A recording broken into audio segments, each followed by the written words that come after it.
Welcome to the System Simplified podcast, where we feature top leaders who share stories on how to successfully systemize a business. Now, let's get started with the show.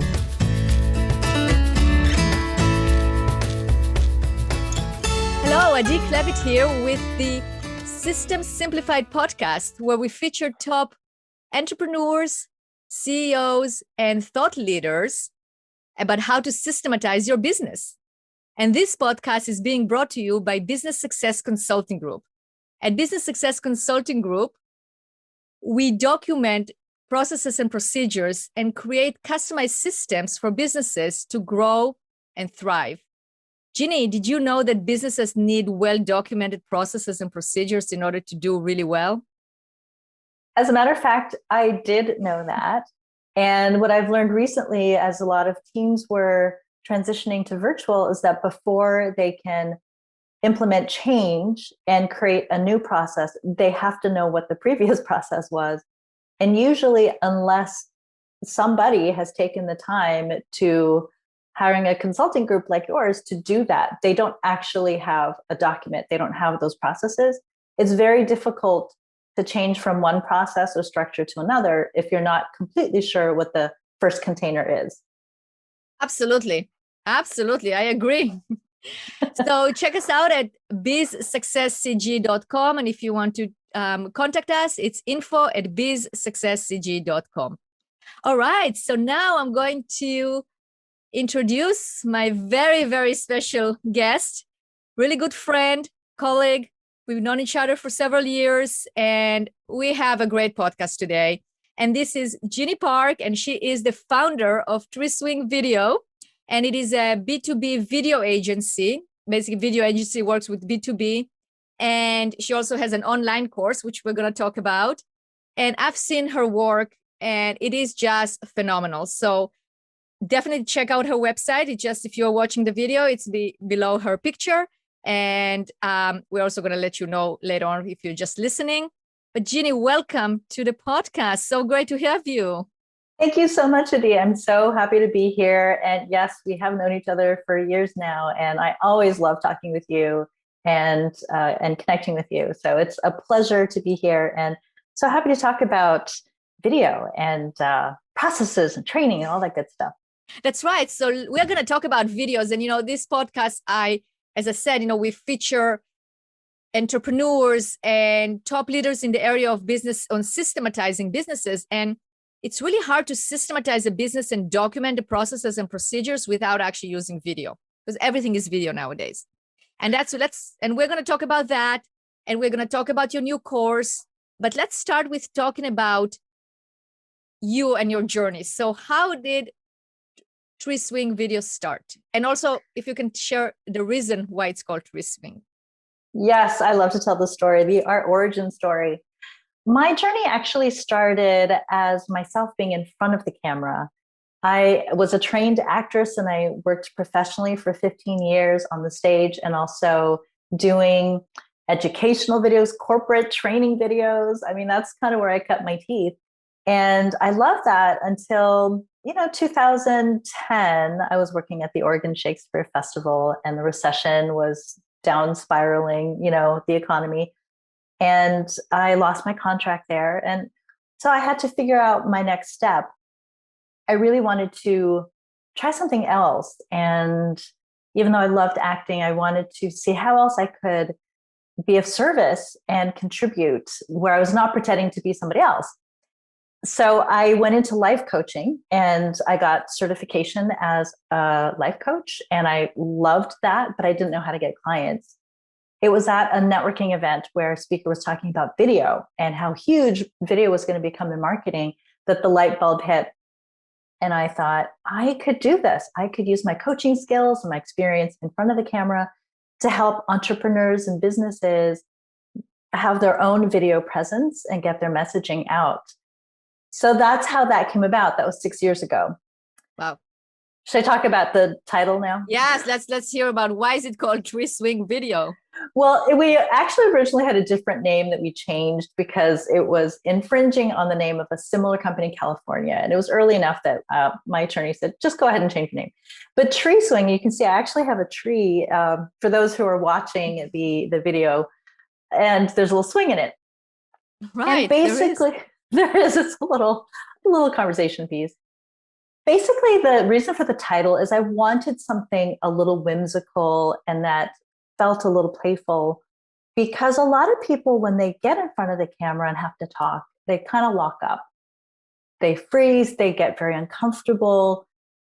I mean, you'd be surprised. People who are very poised and are public speakers and heads of companies, et cetera, as soon as they have to start talking in front of the camera, they freak out.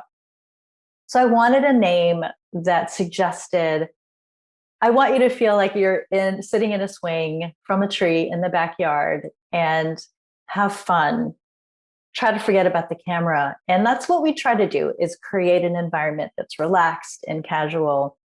Because without that element of freedom and play, I don't think we always necessarily show up as our most authentic selves. We show up and we have deer in headlights, or we get dry mouth, so I want people to feel relaxed and natural. Absolutely. Great point. So let's give the listeners your website so they can go and check it out, because you have videos on there and they will see the quality of the work and what I'm talking about. So what is the website? Thank you, Adi. Yes, it's just www.treeswingvideo.com. And we have videos everywhere. On the front page, you go to the portfolio page. And if you're looking for a particular kind of video too, I can always send you a link to, we have hundreds and hundreds of videos we've made. Great. So now let's talk about the different types of videos that companies can use, should use, are using. Absolutely. Well, the reason why people usually pick up the phone to call us is to make a brand video or introductory video that they need to have on their website, usually on the homepage. And certainly for those who don't have that, that's something that you really want to look into over the next year. Because if it's now to the point that if you don't have that video, people are wondering why. And they're just going to keep shopping around and find the one that does. So, obviously not everybody's there yet, but that is something you want to take care of. My recommendation is in the next year or two. So there's that. And there's also social media videos, so content marketing. This podcast, if you're watching the video or the podcast episode, this is content marketing. It's pushing out content that's valuable to your audience so that you are giving them value and staying top of mind. So all those social media videos and posts, articles that you're seeing, those are very strong area to have a video. Customer testimonials, case studies. This is a powerhouse of an asset, because that social proof will drive your sales like nothing else. So that is an incredible place to have video. And let's talk about, in your industry, videos for processes and for training, for onboarding.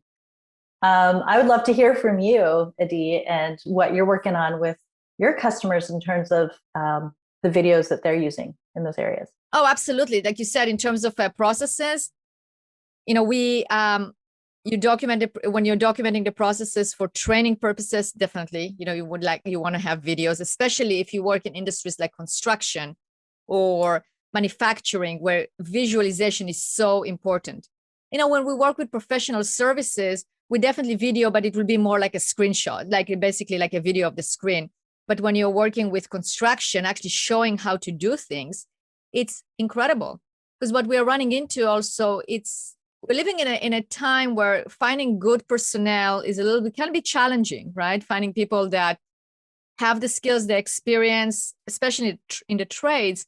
So what a lot of my clients are doing are actually creating their own training or their own academy, their own places where they actually teach people, or their own university, where they're teaching their the new hires how to do it their way. And video is super important for that. And I think there is an example, I don't know if it's on your website, but the example that we share in one of the webinars we did, where you actually filmed somebody packing, right? I mean, it was like packing a pallet for manufacturing. That's right. And the person went step by step what they were doing. And the video was so clear and so professional that it's very easy to duplicate.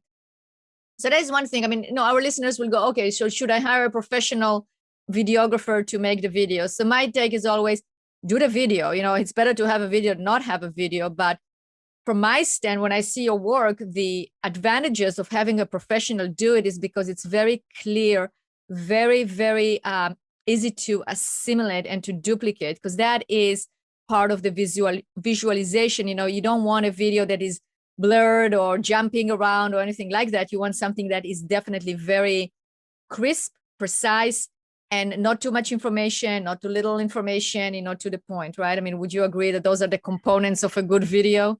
Yes, exactly. You want to minimize distractions, and you want it to be in focus. You want the lighting to be good enough so that you can see whatever it is you're trying to see. It's very easy to overexpose or underexpose. Sometimes things like sound is the last thing that an amateur videographer may consider. But if it's very important that they hear what you're saying, and you might not think about the background noise of the machine, things like that. That's what a professional can bring to the table, is to make sure it's done right the first time, and that all of those elements are taken care of. And they'll help you with the editing.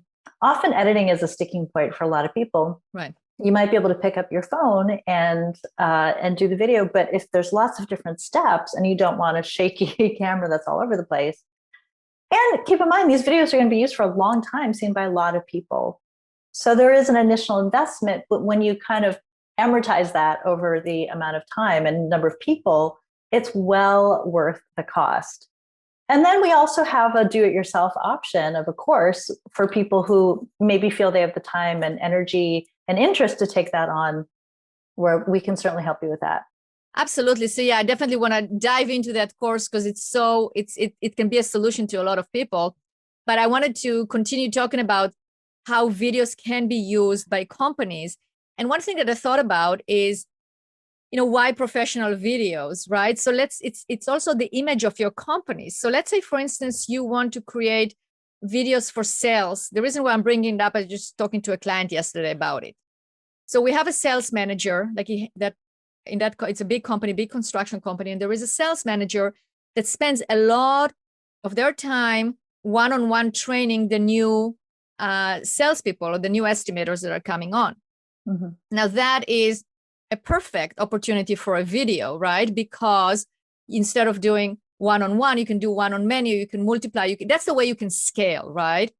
But when you're a salesperson, you run into different scenarios, and those scenarios can be filmed, can be played out, right? Or it can be like the objection. So how do you go about doing it? What are the things that you do? How do you interact with the customer?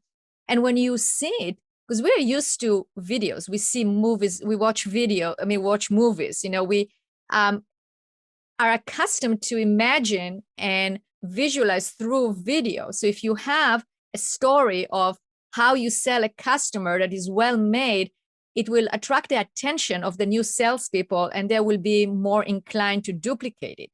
So that's why I think instructional videos are very, very, very important, and they're fun to make, right? They are, absolutely. It is a place where you can be creative, but there's so many things you just touched on, Adi.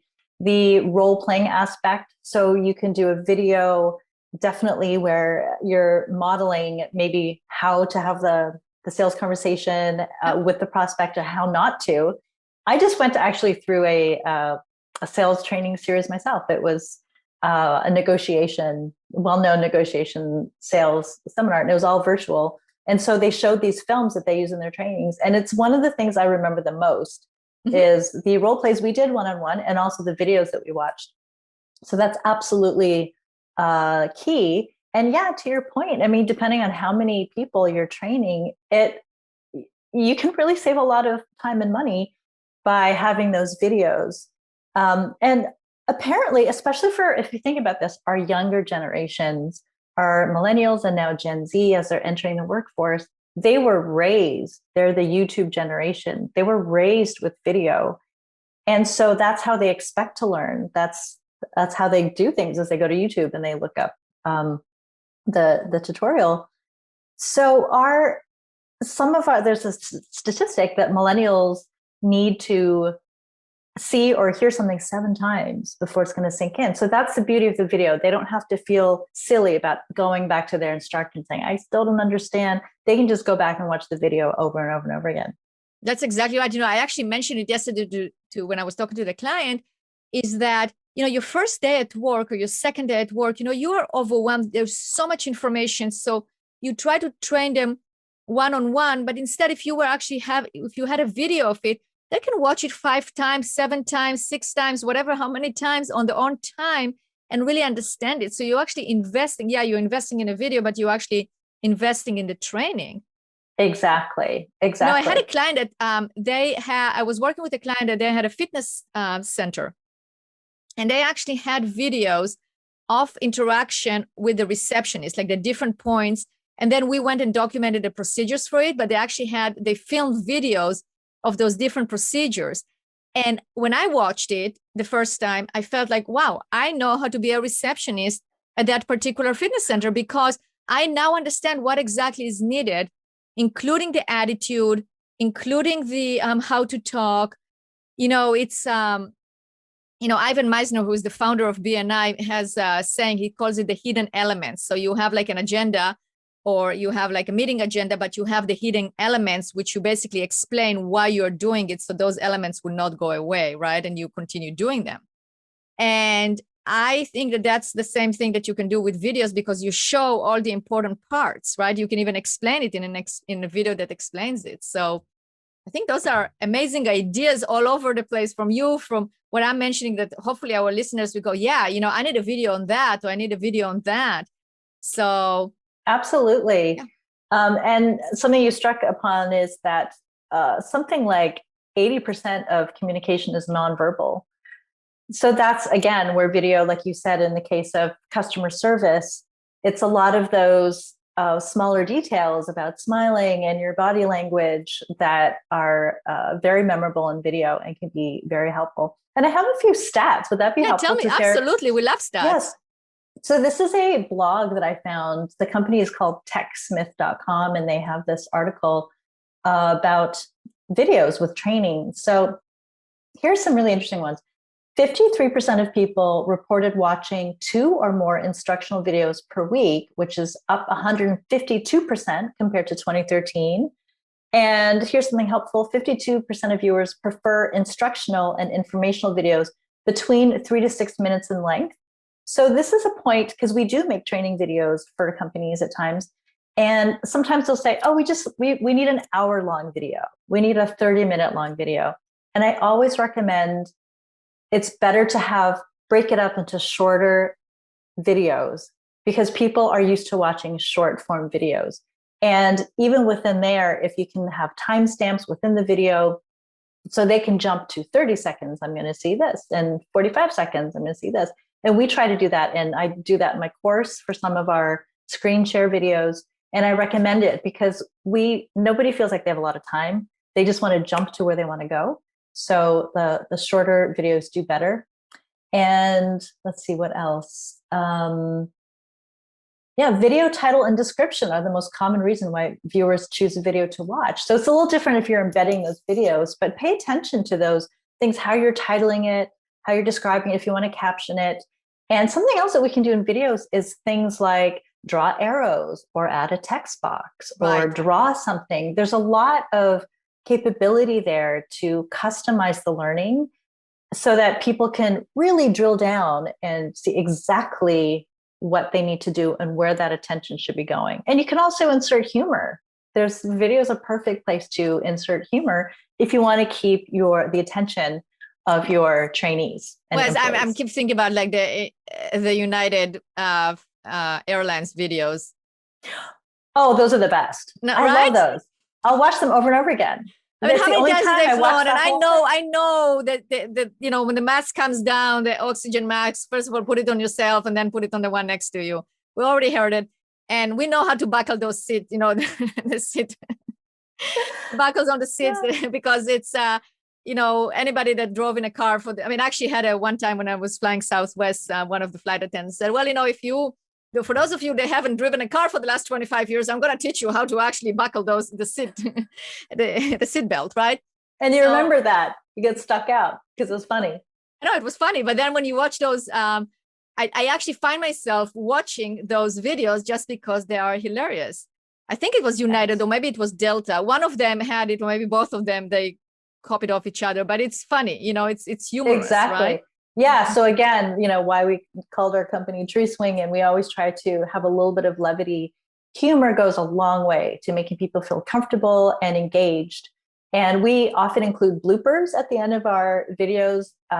You'll see sometimes the CEO, right? And it's a very, could be very professional image, but then you see them at the end with a little blooper, and it's immediately disarming and charming.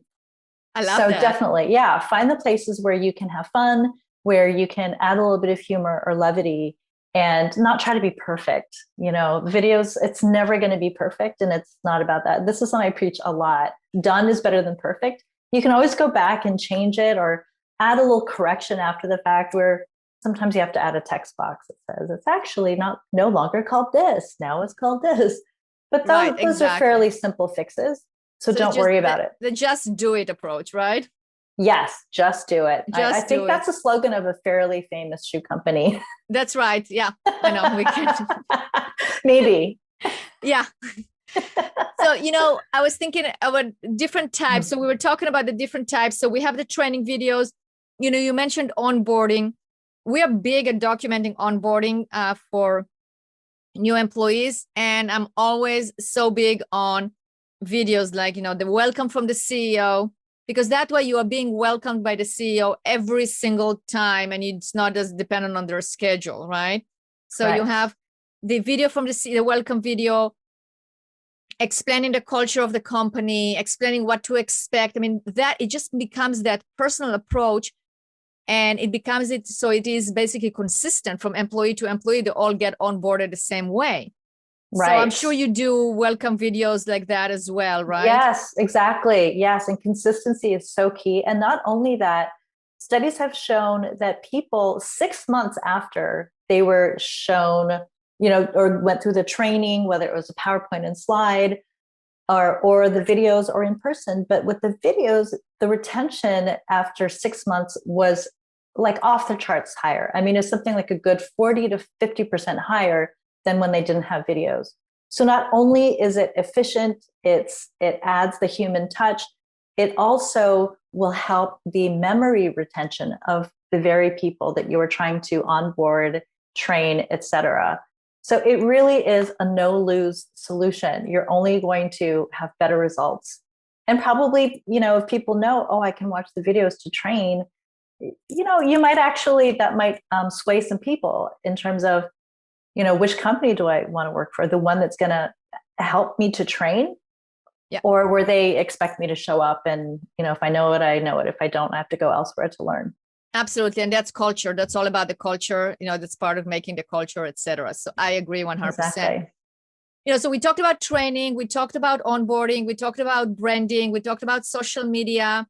And, I know you are a wealth of information. We're probably going to record another podcast because I think that will really help our listeners. I would like to dive in, like what makes a great branding video, what makes a really good social media video, etc. Because I think this is really, I know that for my clients and my audience, this is amazing information and we need it. But, as to your point, we don't want to have like a podcast that lasts an hour. So I'm going to table that one for our next podcast. And then let's talk about, they're actually confronting and deciding to do a video, right? I would imagine that what I can think of, like thinking about when I made videos or thinking about doing videos is like, how am I going to come up with a script? Like, how would I know what to say, etc. So I know you help and you coach people with that and you make it simple. It's very similar to what I encounter from clients when they first contact us. Well, I don't have the time to do that. And I have so much information in my head. How we're going to get it into a manual? So don't worry. That's what I do. That's why you contacted me, right? And I know you do the same. So walk us through your process.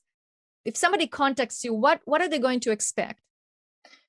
Yes, great question. And we do get this all the time. Of course, we always start with the discovery call, right? So I need to figure out, is a video the right container? And if so, what kind of video? And then we take it from there. once we start that process, I will typically will have another kickoff, because in almost every kind of situation for service professionals, the more information we have, the better. If I'm trying to do a culture video, culture and capabilities video, I need to ask a lot of questions. I might need to do a site visit. I might need to talk to more than one person to really get a 360 of what that culture is. And then they want to know exactly the mechanics. And it's really hard for me to explain because it's a thing that comes so naturally and easily to me.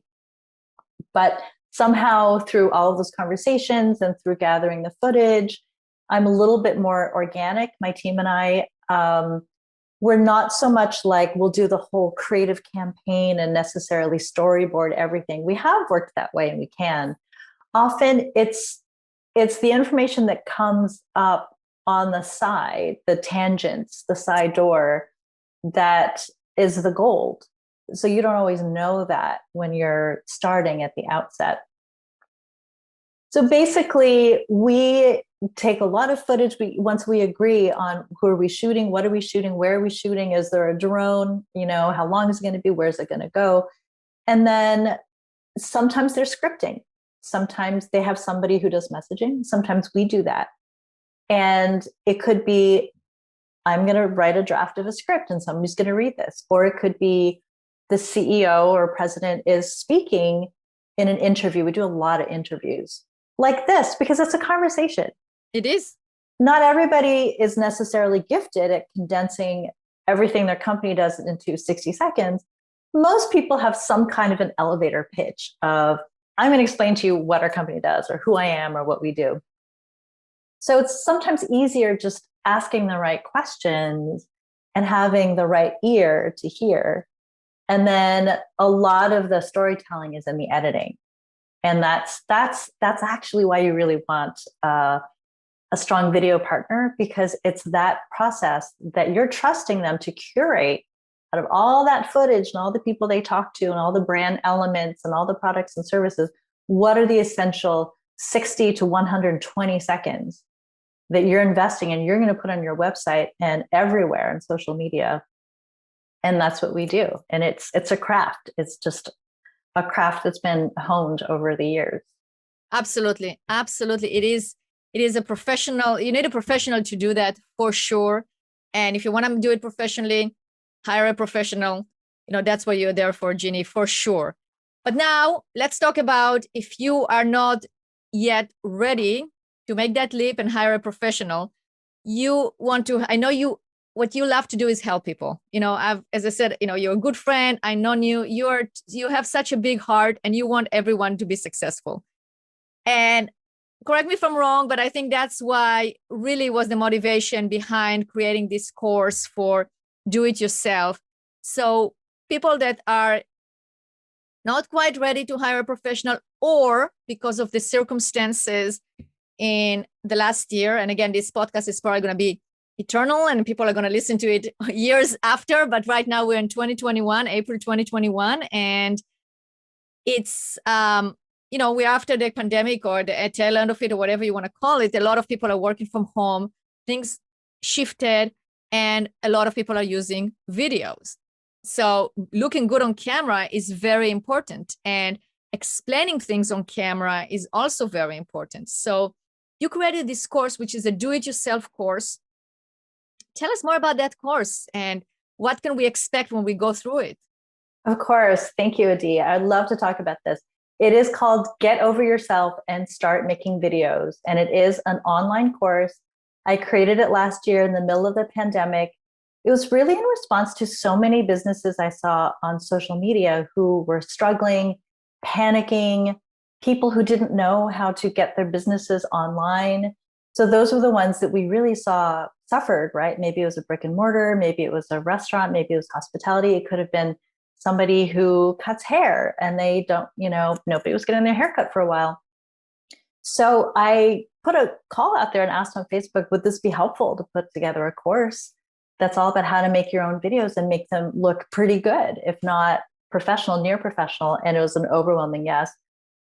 And that's what I created. It's a total of 9 modules, and it really is a step-by-step, the equipment you need, So, and I'm happy to give anybody who's listening or watching a copy of the DIY video equipment toolkit. So it's a PDF that's included in the course, but you can have the video toolkit for free.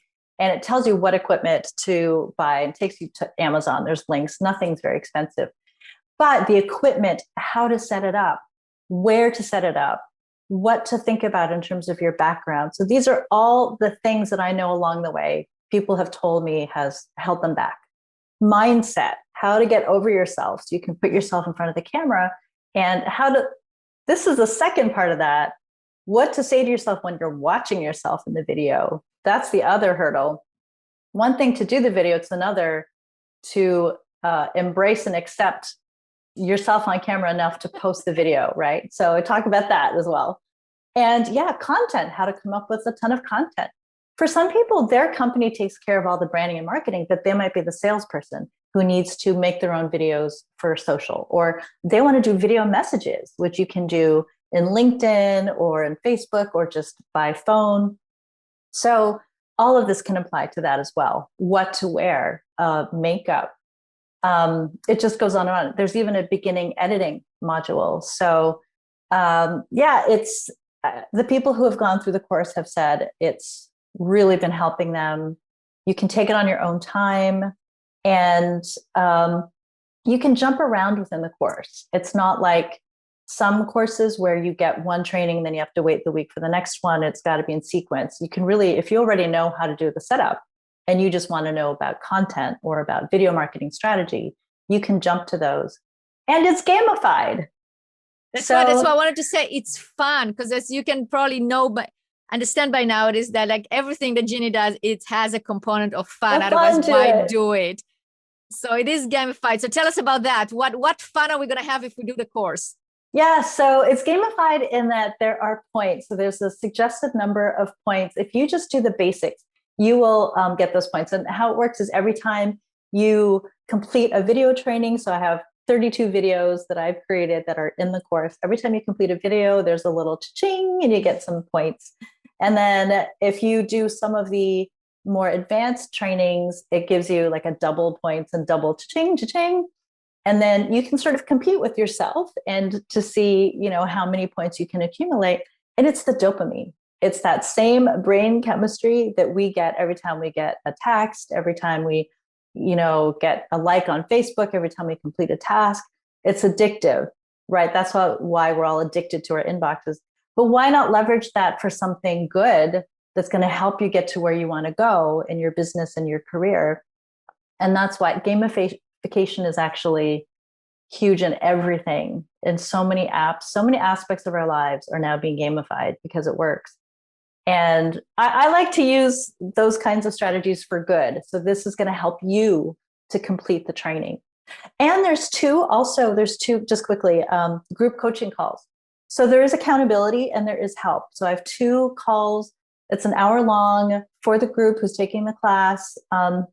Right now, I don't have a cap on when I'm closing that. So, and you can pop into the Zoom room and ask any questions. And, you know, sometimes I offer experts to come in and talk about Instagram or talk about editing. So people are really loving that aspect too. That's incredible. That is so, so incredible. And again, as I said, we can talk forever. I have so many more questions, but I think we're going to record another podcast. But I like to finish this one when we wrap it up with you. Tell our audience again how they can get that toolkit or the toolkit, because I have one and it's incredible. I mean, I bought so many pieces of equipment off of that toolkit.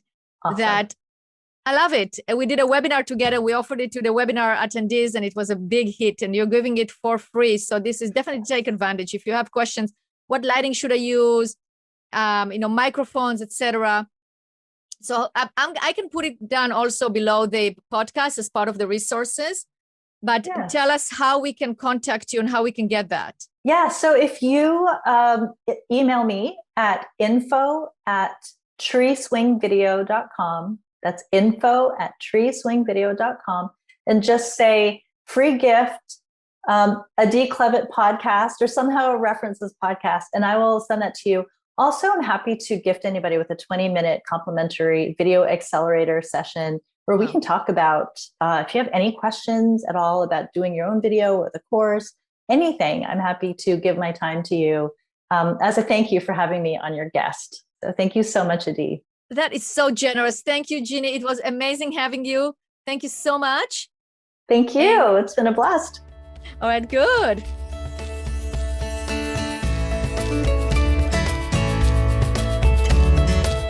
Thanks for listening to the System Simplified podcast. We'll see you again next time, and be sure to click subscribe to get future episodes.